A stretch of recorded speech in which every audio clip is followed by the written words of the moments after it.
دوستو قرآن مجید میں اللہ تعالیٰ نے جن قوموں کا تذکرہ کیا ہے ان کے آثار آج بھی دنیا میں موجود ہیں۔ ان قوموں کو اللہ نے ان کی نافرمانیوں، رسولوں، نبیوں اور ان کے ماننے والوں پر ظلم و ستم کے انتہا کر دینے پر سخت سزائیں سنائیں، اور قرآن ہم مسلمانوں کی عبرت اور رہنمائی کے لیے ان کا تذکرہ کرتا ہے۔ حضرت نوح علیہ السلام کی قوم بھی ایسی ہی قوم تھی۔ حضرت نوح علیہ السلام کو آدم ثانی کہا جاتا ہے کیونکہ آپ کے افراد ایک خاندان اور اللہ کے حکم سے تیار کی گئی کشتی میں سوار جانوروں کے علاوہ ہر شے اس سیلاب عظیم میں غرق کر دی گئی تھی۔ کشتی پر 8 افراد سوار تھے، باقی تمام مختلف اقسام کے جانوروں کے جوڑے تھے۔ ویوز، حضرت نوح علیہ السلام کا واقعہ تمام سابقہ آسمانی کتابوں تورات، زبور اور انجیل میں بھی ملتا ہے۔ عیسائی مبلغین اور سائنسدانوں کی ایک تحقیقاتی ٹیم نے کئی ماہ پر مشتمل اپنی ریسرچ کا اعلان کرتے ہوئے یہ دعویٰ کیا تھا کہ انہوں نے حضرت نوح علیہ السلام کی تاریخی کشتی کو تلاش کر لیا ہے۔ یہ کشتی مشرقی ترکی میں واقع کوہ رہرات پر ملی ہے، جس کی چوٹی کی بلندی 12,000 فٹ ہے۔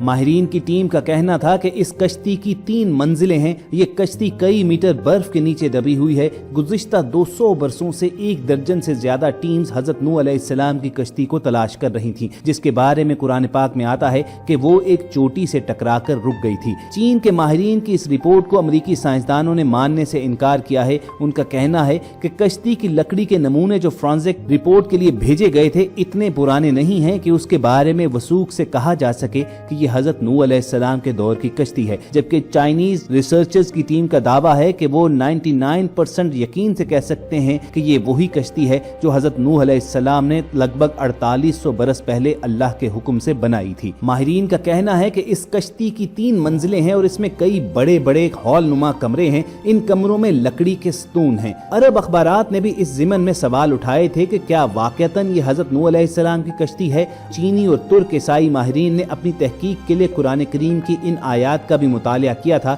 جس میں کشتی کے سفر کو بیان کیا گیا ہے۔ ماہرین کا کہنا ہے کہ کشتی کے ٹھہرنے کے جس مقام کی نشاندہی کی گئی ہے وہ سائنسدانوں کو کوہ ارارات کی طرف لے جاتی ہے۔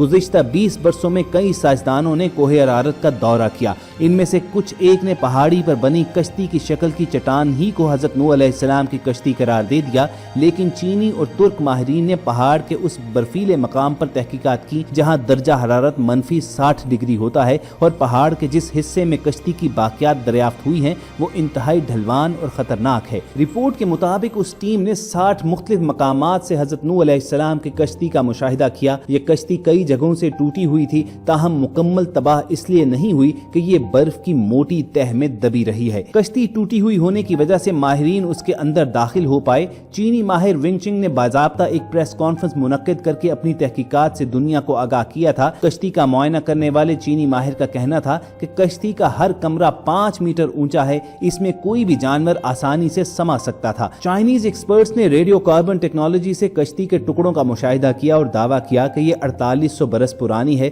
کشتی میں کئی صندوق بھی ملے ہیں، لیکن ماہرین ان کو کھول نہیں پائے۔ ماہرین ایک مرتبہ پھر جدید آلات اور ایکس رے مشینز کے ذریعے کوہ ارارات کا تفصیلی دورہ کرنے والے ہیں تاکہ تمام رازوں سے پردہ ہٹانے کے علاوہ امریکی سائنٹسٹ کے سوالات کا جواب دیا جا سکے۔ حضرت نوح علیہ السلام کی کشتی کی دریافت کا دعویٰ نیا نہیں ہے۔ دوسرے جنگ عظیم میں لیونارڈو نامی برطانوی فوجی لڑائی میں حصہ لینے عراق گیا تھا۔ لیونارڈو کو تاریخ اور آثار قدیمہ میں کافی دلچسپی تھی، اس لیے اس نے عراق کے بازاروں سے مختلف آثار قدیمہ کی اشیاء خریدنا اور جمع کرنا شروع کی۔ جب وہ چل بسا تو اس کے بیٹے سائمنز کے حصے میں یہ اشیاء آئیں۔ اس نے یہ چیزیں برطانیہ کے میوزیم کے حوالے کر دی۔ برٹش میوزیم سے وابستہ ماہر آثار قدیمہ اورین فرنکل نے ان اشیاء کا معائنہ کیا اور اس میں ایک تختی بھی تھی جس پر قدیم زبان میں کچھ لکھا ہوا تھا۔ سخت مٹی سے بنی اس تختی پر لکھی عبارت کا جب انہوں نے ترجمہ کیا تو وہ حیران رہ گئے۔ تختی پر درج تھا، جب انسانوں کے گناہ بڑھ گئے تو خدا ان سے ناراض ہو گیا، پھر اس نے گناہ گاروں کو پانی میں ڈبونے کا فیصلہ کیا۔